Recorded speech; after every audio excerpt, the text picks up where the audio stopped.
दिन था 15 अगस्त 1947 का। यह दिन देश के लिए बहुत ही महत्वपूर्ण दिन है और इसकी संवेदना हर भारतीय के हृदय में है। 15 अगस्त 1947 का दिन ही वो दिन था जब आधुनिक भारत ने आज़ादी की हवा में सांस लेना शुरू किया। इस आज़ादी को पाने का श्रेय किसी एक को नहीं जाता, अपितु हर भारतवासी को जाता है। किंतु कुछ लोगों ने इस पर एकाधिकार स्थापित करने की कोशिश की है हमेशा, और भारत की बोली वाली जनता कभी समझ ही नहीं सकी इस विषय की गहराई को। किसी तरह गोरे अंग्रेजों की जगह काले अंग्रेज सत्ता पर काबिज हो गए और भारत गुलाम का गुलाम रहा। आज भी आजादी का इंतजार कर रहे हैं और ढूंढ रहे हैं भगत सिंह जैसे सपूतों को, किंतु देश के युवा भ्रमित है और नहीं समझ पा रहे वास्तविकता को, और इस गुलामी वाली शिक्षा प्रणाली से भ्रमित होने के अलावा पाया भी क्या जा सकता है। इसलिए भ्रमित होना साधारण सी बात है। आजादी की सुबह का एक वृत्तांत है जो हमारी गुलाम सोच को दिखाता है। आपने जवाहरलाल नेहरू और एडविना माउंटबेटन की नजदीकी के किस्से तो सुने होंगे, लेकिन यह बात पामेला माउंटबेटन की होगी।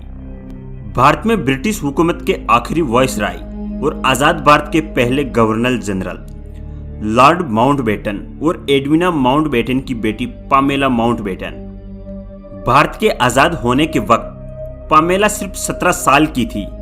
पामेला खुद मान चुकी है कि उनकी मां एडविना और नेहरू के बीच प्यार का रिश्ता था, लेकिन यह लगाव जिस्मानी ना होकर रूहानी किस्म का था।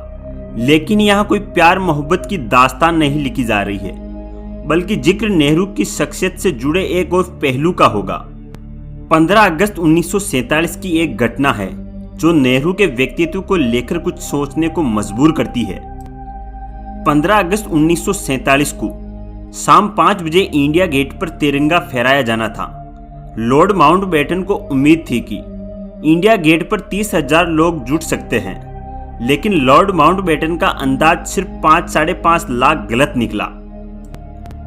दिल्ली की सड़कों पर जहां देखो लोगों का सैलाब इंडिया गेट की ओर बढ़ता जा रहा था।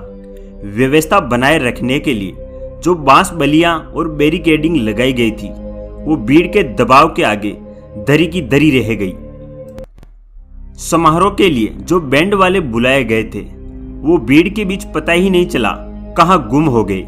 ऐसे में लॉर्ड माउंटबेटन की बेटी भी निजी स्टाफ के 2 सदस्यों के साथ समारोह के गवाह बनने वहां पहुंच गई। लेकिन वो मंच तक पहुंचे तो पहुंचे कैसे, जहां देखो सिर ही सिर लोग ऐसे सटकर बैठे हुए थे कि उनके बीच से हवा तक का गुजरना मुश्किल था। भीड़ का दबाव इतना था कि महिलाएं बच्चों को बार बार हवा में उछाल रही थी, सिर्फ इसलिए कि कहीं बच्चों का भीड़ में दम ना घुट जाए।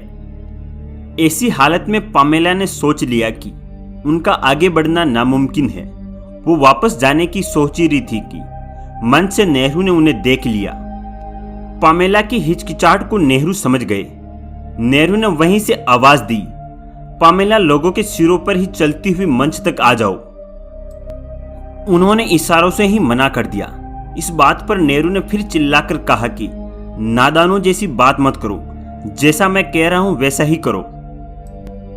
आखिर नेहरू की बात मान पामेला ने अपनी ऊंची एड़ी वाले सैंडल उतारकर हाथ में लिए और लोगों के सिरों से जगह बनाते हुए आगे बढ़ना शुरू किया। भीड़ में जिसके सिर पर पामेला का पैर पड़ जाता वो खुश हो जाता। पामेला लड़खड़ाने लगती तो लोग ही उन्हें संभाल लेते। किसी तरह पामेला मंच तक पहुंच गई। उधर गाड़ी से आई लॉर्ड माउंटबेटन तो भीड़ को देखकर गाड़ी से उतरने की हिम्मत भी नहीं कर पाई। उन्होंने गाड़ी से ही तिरंगा फहराने का इशारा किया। सवाल यह है कि नेहरू ने क्यों पामेला को अपने लोगों के सिरों पर से चलकर मंच तक पहुंचने के लिए कहा। हो सकता है कि नेहरू अपने लोगों के निश्चल स्वभाव को जानते हो और भारतीयता के उस संस्कार का पालन कर रहे हो जिसमें अतिथि को सिर आंखों पर बिठा लिया जाता है। लेकिन यह नहीं भूलना चाहिए कि वो आजादी का पहला दिन था।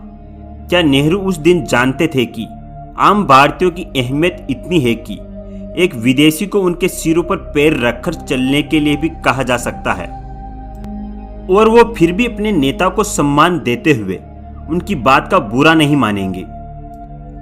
देखने वाले यहीं से गांधी और नेहरू की सोच के बुनियादी अंतर को भी देख सकते हैं। गांधी जहां गांव से ही भारत का भविष्य खड़ा करना चाहते थे, वहीं नेहरू ने आधुनिक भारत के निर्माण के लिए औद्योगिकरण की विदेशी लीक पकड़ी। कौन सही था कौन गलत, ये एक देश में दो देश के उस फर्क से समझा जा सकता है।